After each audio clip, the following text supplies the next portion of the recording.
Assalamualaikum warahmatullahi wabarakatuh. Perkenalkan, nama saya Sarah Imelia Nasution dengan NIM 2303060005. Saya dari Prodi Peternakan Stambuk 2023. Di sini saya ingin mengerjakan tugas dari mata kuliah Produksi Ternak Unggas, di mana di sini saya ingin menjelaskan saluran reproduksi jantan dan betina pada unggas serta proses pembentukan telur dan berapa lama telur itu dibentuk. Jadi di sini saya ingin menggambar saluran reproduksi jantan terlebih dahulu.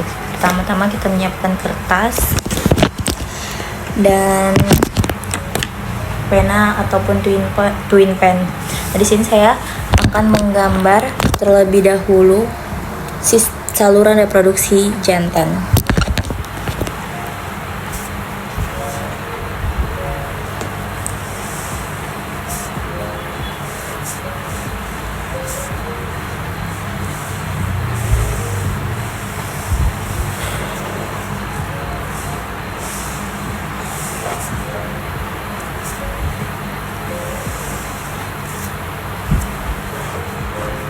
Di sini saya menggambar testis.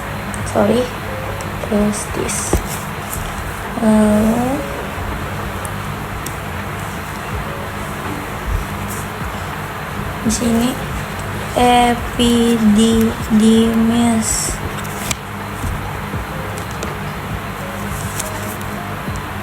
Dan di sebelah sini, sebelah bawah ada falciparum.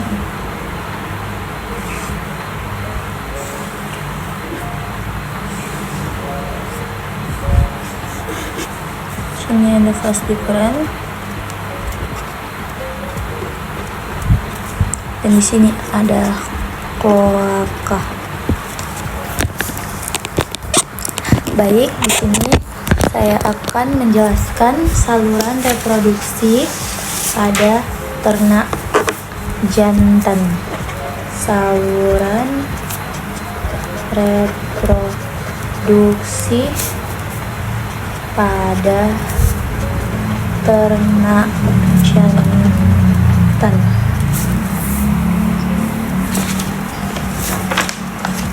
Nah, yang pertama di sini teman-teman, saya sudah menggambar testis, dua pasang testis, yang mana di sini testis berfungsi sebagai penghasil spermatozoa dan testis ini melekat pada tulang rongga perut atau tulang belakang, dan tidak seperti mamalia lainnya, testis ini berada di luar tubuh unggas yang memiliki testis internal. Nah, testis ini selain daripada berfungsi sebagai penghasil spermatozoa, dia juga menghasilkan hormon, yaitu hormon testosteron. Nah, testis yang sebelah kiri lebih besar dibanding testis yang sebelah kanan. Nah, dari sini, dari testis, sperma akan bergerak ke epididymis. Nah, di epididymis ini seperti yang saya gambar. Ini adalah saluran belekuk yang melekat pada testis. Nah, fungsi epididymis ini tempat pematangan sperma dan penyimpanan sperma sementara sebelum diejakulasikan atau dikeluarkan. Nah, masuk dari epididymis masuk ke vas deferens. Di vas deferens ini adalah saluran seperti yang saya gambar ini. Dia memanjang dari epididymis lalu ke vas deferens. Fungsinya mengangkut sperma dari epididymis hingga kloaka. Nah, yang terakhir itu adalah kloaka. Sperma akan sampai di kloaka, dan kloaka ini adalah tempat bermuaranya 3 sistem, yaitu sistem pencernaan, reproduksi, dan sistem ekresi atau pembuangan seperti yang saya gambar ini, kloaka. Kloaka di bagian belakang tubuh unggas. Pada saat kawin, kloaka jantan akan ditempelkan ke kloaka betina dalam proses yang disebut kloaka kiss. Nah, berbeda dengan mamalia lainnya, sebagian besar unggas memiliki penis yang menonjol. Pengecualiannya adalah bebek, angsa, dan beberapa jenis unggas air lainnya. Nah, sekian penjelasan saya mengenai saluran reproduksi jantan pada ternak unggas khususnya. Oke teman-teman, di sini saya akan melanjutkan video mengenai penjelasan saluran reproduksi pada ternak betina khususnya. Nah, di sini saya akan menggambar saluran reproduksi ternak betina terlebih dahulu. Teman-teman lihat, kita akan menulis saluran reproduksi ternak betina. Ini akan menggambar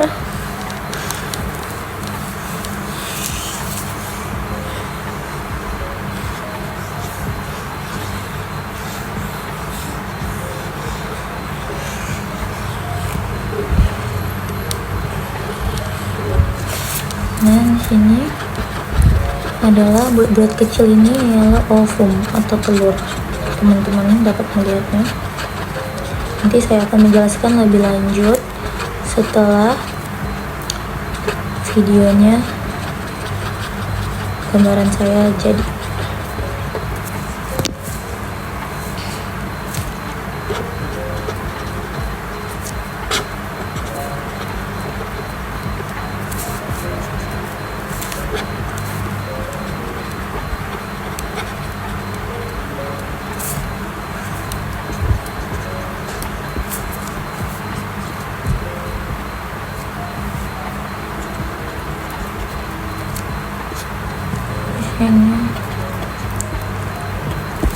Nah, di sini saya akan menjelaskan dari gambaran yang baru saya siap kerjain ini.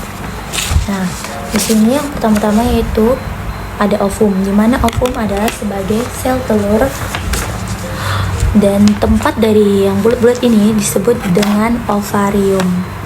Nah, di sini ovarium pada unggas dewasa umumnya ovarium kiri yang berkembang dan berfungsi, sedangkan yang kanan memiliki regresi. Nah, seperti yang saya gambar di sini, tempat dari yang bulat-bulat kecil ini adalah ovarium yang banyak yang berisi folikel dengan berbagai ukuran sel telur. Fungsi ovarium adalah menghasilkan sel telur dan menghasilkan hormon estrogen dan progesteron.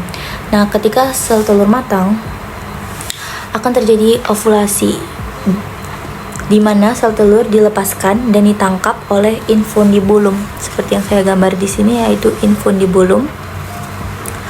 Nah, infundibulum ini berbentuk seperti corong, dapat dilihat oleh teman-teman seperti corong kan. Nah, di sini fungsinya menangkap sel telur dan juga menjadi tempat terjadinya fertilisasi jika ada sperma. Nah, apabila ada sperma, di sini bisa terjadi proses fertilisasi atau pertemuan sperma dan ovum. Nah, dari infundibulum, telur bergerak ke magnum. Nah, di sini. Di magnum ini adalah lekukan terpanjang seperti yang saya gambar. Di magnum ini sebagian besar putih telur atau albumen dihasilkan dan ditambahkan ke kuning telur atau yolk.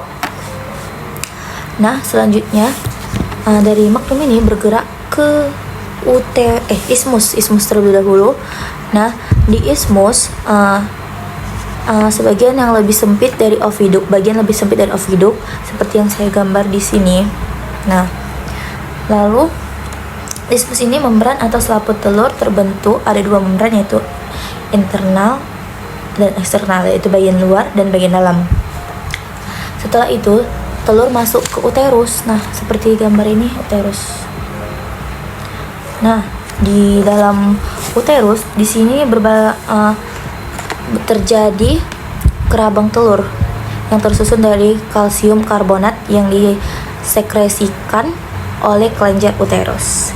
Nah, dapat teman-teman lihat bentuk uterus seperti ini. Nah, bagian terakhir yaitu vagina. Seperti yang saya gambar di sini, vagina menghubungkan uterus dengan kloaka. Vagina berfungsi sebagai jalur keluar telur dan juga sebagai tempat penyimpanan sperma apabila ada sperma yang masuk. Nah, akhirnya telur keluar melalui kloaka. Seperti pada ternak jantan yang saya jelaskan tadi. Kan pada ternak unggas hanya memiliki hanya memiliki satu saluran, yaitu kloaka. Dan di situ ada terjadi 3 sistem, yaitu sistem ekskresi seperti reproduksi dan pencernaan lainnya. Nah, begitulah penjelasan saya mengenai saluran reproduksi ternak betina pada unggas. Nah, selanjutnya teman-teman, di sini saya menjelaskan poin ketiga, yaitu proses pembentukan telur dan waktu yang dibutuhkan saat pembentukan telur. Nah, dari gambar ini, gambar yang tadi saya gambar, yang poin kedua. Nah, di sini saya akan menjelaskan proses pembentukan telur dan waktu yang dibutuhkan. Proses dimulai dari ovulasi, yaitu pelepasan sel telur matang dari ovarium. Yang dilepaskan ini adalah kuning telur atau yolk, ya, beserta germinal disc atau diskus. Ovulasi dikendalikan oleh hormon LH dan hipofisis. Nah, setelah dilepaskan, sel telur ditangkap oleh infundibulum. Di infundibulum ini, jika ada sperma, fertilisasi akan terjadi pada germinal disc. Sel telur hanya menghabiskan waktu sekitar 15-30 menit di infundibulum. Nah, kemudian sel telur bergerak dari infundibulum ke magnum, lalu di magnum sel telur ditambahkan putih telur. Proses ini memakan waktu sekitar 3 jaman, dan dari magnum sel telur bergerak ke ismus. Nah, di sini teman-teman dapat lihat, di ismus membran telur terbentuk. Telur berada di ismus selama 1-2 jam. Nah, setelah itu masuk ke uterus. Nah, di sini tadi di uterus inilah telur menghabiskan waktu yang sangat lama, yaitu sekitar 18 hingga 20 jam. Selama berada di uterus terjadi 2 proses penting, yaitu penambahan cairan putih telur dan pembentukan kerabang telur. Kerabang telur terbentuk dari pengendapan kalsium karbonat seperti yang saya jelaskan tadi juga di poin kedua, dan terakhir telur melewati vagina. Nah, dalam hitungan menit di vagina, lapisan kutikula ditambahkan sebagai pelindung terakhir sebelum telurnya keluar melalui kloaka. Nah, jadi total pembentukan sel telur ini dapat kita akumulasikan jumlah jamnya, ya, memakan sekitar 24-26 jam. Karena proses yang cukup panjang ini, unggas biasanya bertelur dengan interval sekitar 24-27 jam, dan biasanya terjadi di pagi hari. Yang menarik lagi dari unggas betina ini, penyimpanan sperma dan di vagina dapat menyimpan sperma di vagina selama beberapa minggu loh, teman-teman. Ini memungkinkan unggas betina untuk menghasilkan telur yang fertil atau telur yang sudah terjadi fertilisasi. Nah, dari itulah penjelasan saya mengenai proses pembentukan telur dan kurun waktu yang dibutuhkan dalam proses pembentukan telur hingga keluar melalui kloaka. Sekian penjelasan saya. Apabila ada kesalahan, saya mohon maaf. Wabillahi taufiq wal hidayah. Wassalamualaikum warahmatullahi wabarakatuh. Thank you for watching, guys.